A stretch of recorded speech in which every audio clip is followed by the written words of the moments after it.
Hi there. This is the fifth video of a series dedicated to my book Blockchain plus Antitrust, the Decentralization Formula. You can access all the chapters following the link in the description. Today, I would like to address the paradox between antitrust law and blockchain. First, let me introduce antitrust law to you. Google Scholar brings up no fewer than 1,400 articles with the keyword history of the Sherman Act. There is currently a lively debate as to what should be the goal of antitrust law. Certain scholars and lawmakers argue that it should remain to protect consumers. Others defend that it should be polycentric and take several objectives into account, such as protecting democracy, the environment, workers, etc. But regardless of your beliefs here, we can all agree that antitrust law fundamentally prohibits centralization when it does not result from competition on the merits. Let me explain, but first I want to recall that the fourth video of this series discusses the meaning of the word decentralization. Section 1 of the Sherman Act prohibits companies from coordinating their business activities in illegal terms.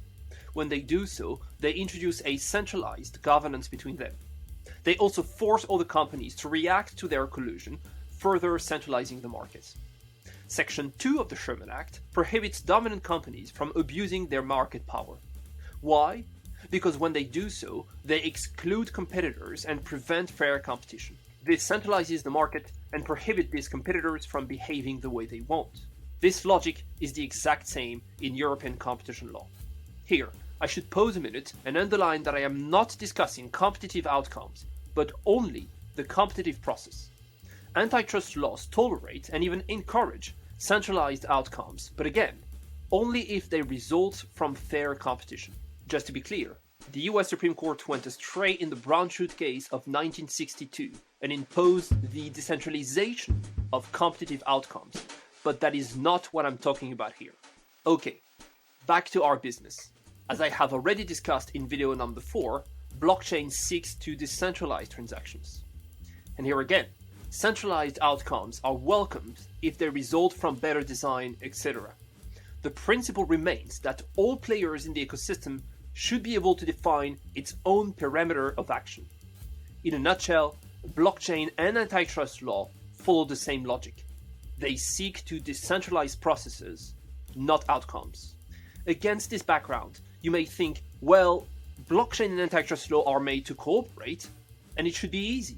Great. But this is where the paradox kicks in. Although blockchain and antitrust seek the same objective, they may fight one another and reduce the overall potential to achieve their goal. There are several reasons for that we'll explore in forthcoming videos. They all fit within one concept: mutual aggression. Blockchain may be used to implement anti-competitive practices and be enforcement resistant. Antitrust law labels various blockchain behaviors are competitive. This is what I call mutual aggressions. Just look at it this way. Blockchain may be used to implement anti-competitive practices and may be enforcement resistant. Antitrust law, on the contrary, labels various blockchain behaviors are being anti-competitive. This is explained by the fact that they both operate on two different levels. Antitrust law prohibits certain categories of conduct without focusing much on digital architectures. On the contrary, blockchain seeks decentralization by providing its users with a specific digital architecture. It does not prohibit anti-competitive practices where code allows. There are tensions for these reasons and every reason to believe that they could amount to a confrontation between blockchain and antitrust. In the following videos, I will explore these tensions and what to do to address them in a way to make blockchain and antitrust cooperate.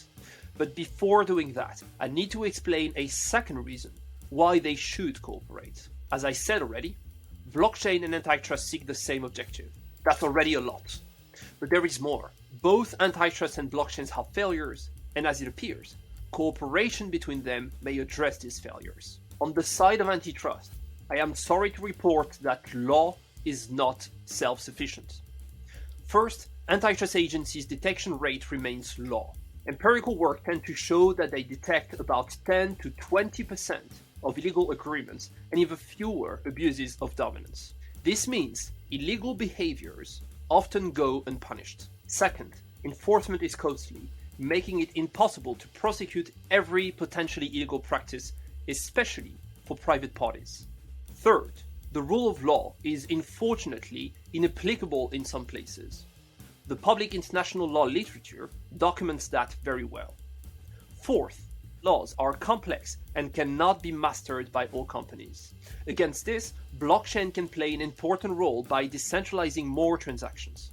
Blockchain gets rid of most existing intermediaries with the power of command and control, and with that, anti-competitive practices they implement. Last but not least, blockchain aligns value creation with value capture. I will explore how when discussing NFTs, but for now, let me simply say that it benefits market players. On the side of blockchain, I am also sorry to say that code is not self-sufficient. First, we have already seen antitrust cases in which blockchain miners and users have colluded in anti-competitive terms. Second, there are anti-competitive practices coming from outside the chain, but creating an impact within it. Let us say, if big players prohibit blockchain advertisement. Code is often ineffective here. And third, the law can foster investment when it is clear and fair. Macroeconomists have well documented the phenomenon. In short, blockchain and antitrust not only have the same objective, but their cooperation also creates synergies. That explains why they should cooperate despite mutual aggressions. That is all for today. Thank you very much for listening. Take care of yourself, and if you can, someone else too. Cheers.